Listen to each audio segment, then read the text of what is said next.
ನಮಸ್ಕಾರ ಸ್ನೇಹಿತರೆ, ಇವತ್ತು ನಾವು ಮೈಸೂರಿನಿಂದ ಸ್ವಲ್ಪ ದೂರದಲ್ಲಿರುವ ಅಧ್ಯಾತ್ಮ ಮತ್ತು ಪ್ರಕೃತಿಯ ಸೌಂದರ್ಯದ ತಾಣವಾದ ತೇರಕಣಂಬಿಯ ಪಾರ್ವತಿ ಬೆಟ್ಟಕ್ಕೆ ಹೊರಟಿದ್ದೇವೆ.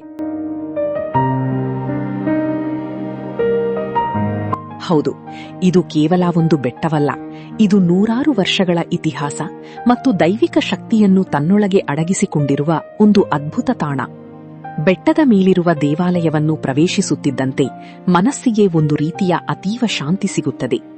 ಗರ್ಭಗುಡಿಯಲ್ಲಿ ದೇವಿಯ ದರ್ಶನ ಪಡೆಯುವುದೇ ಒಂದು ಭಾಗ್ಯ. ಕಪ್ಪು ಶಿಲೆಯಲ್ಲಿ ಕಂಗೊಳಿಸುತ್ತಿರುವ ಅಮ್ಮನವರು ಮಲ್ಲಿಗೆಯ ಹೂವಿನ ಮಾಲೆ ಮತ್ತು ನಿಂಬೆಹಣ್ಣಿನ ಮಾಲೆಗಳನ್ನು ಧರಿಸಿ ಭಕ್ತರಿಗೆ ಅಭಯ ನೀಡುತ್ತಿದ್ದಾರೆ.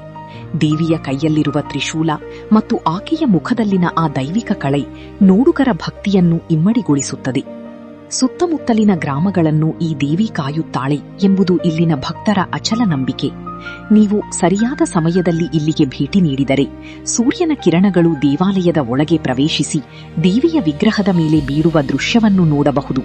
ಅದು ದೇವಿಯ ದಿವ್ಯತೆಯನ್ನು ಮತ್ತಷ್ಟು ಹೆಚ್ಚಿಸುವ ಅಪ್ರತಿಮ ಅನುಭವ.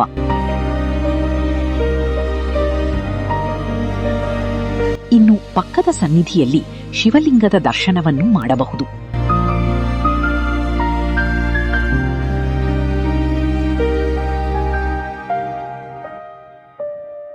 ಹೂವಿನ ಅಲಂಕಾರದಲ್ಲಿ ಕಂಗೊಳಿಸುತ್ತಿರುವ ಈ ಶಿವಲಿಂಗ ಶಿವ ಮತ್ತು ಪಾರ್ವತಿಯರ ಐಕ್ಯತೆಯನ್ನು ಪ್ರತಿನಿಧಿಸುತ್ತದೆ. ಆ ಸನ್ನಿಧಿಯಲ್ಲಿನ ಆ ಚೈತನ್ಯ ನಮ್ಮೆಲ್ಲಾ ಕಷ್ಟಗಳನ್ನು ಮರೆಸುವಷ್ಟು ಶಕ್ತಿಶಾಲಿ.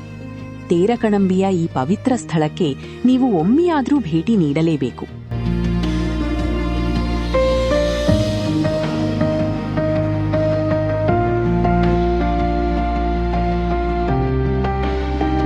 ಪ್ರಕೃತಿಯ ಮಡಿಲಲ್ಲಿ ದೇವರ ಆಶೀರ್ವಾದ ಪಡೆಯಲು ಇದು ಸೂಕ್ತ ಜಾಗ.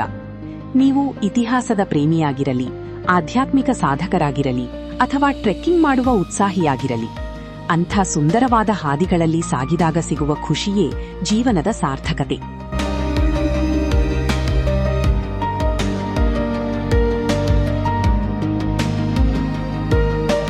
ಈ ವಿಡಿಯೋ ನಿಮಗೆ ಇಷ್ಟವಾಗಿದ್ದರೆ ಲೈಕ್ ಮಾಡಿ, ಸಬ್ಸ್ಕ್ರೈಬ್ ಮಾಡಿ ಮತ್ತು ಮುಂದಿನ ನಮ್ಮ ಪಯಣದಲ್ಲಿ ನಾವು ಯಾವ ಗುಪ್ತತಾಣಕ್ಕೆ ಭೇಟಿ ನೀಡಬೇಕು ಎಂಬುದನ್ನು ಕಮೆಂಟ್ ಬಾಕ್ಸ್ನಲ್ಲಿ ನಮಗೆ ತಿಳಿಸಿ. ಧನ್ಯವಾದಗಳು.